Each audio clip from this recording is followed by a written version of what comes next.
पवार येथील वाघदारा जंगल परिसराला काल दुपारी अज्ञाताकडून आग लावण्यात आली होती। वाऱ्यामुळे आगीने रौद्ररूप धारण केलं।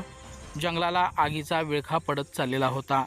ही घटना समजताच बाजारभोगाव वन परिमंडळाचे वनमजूर शंकर पाटील, भुजंगा पाटील तसेच राजेंद्र भंडारे यांनी घटनास्थळी धाव घेत 2 तासाच्या अथक परिश्रमानंतर ही आग आटोक्यात आणली। ही आग विझवण्यासाठी पोहायतर्फ बोरगाव येथील संदीप तुकाराम खवळे तसेच पृथ्वीराज सुतार आणि ओमकार पाटील यांनी मदत केली। या आगीमध्ये पक्ष्यांचे नैसर्गिक अधिवास जळून खाक झाले तसेच वृक्ष संपदेचे देखील मोठ्या प्रमाणात नुकसान झाले। सरपटणाऱ्या प्राण्यांना स्थलांतरित व्हावं लागलं तसेच वन्यजीवांचे हाल झाले।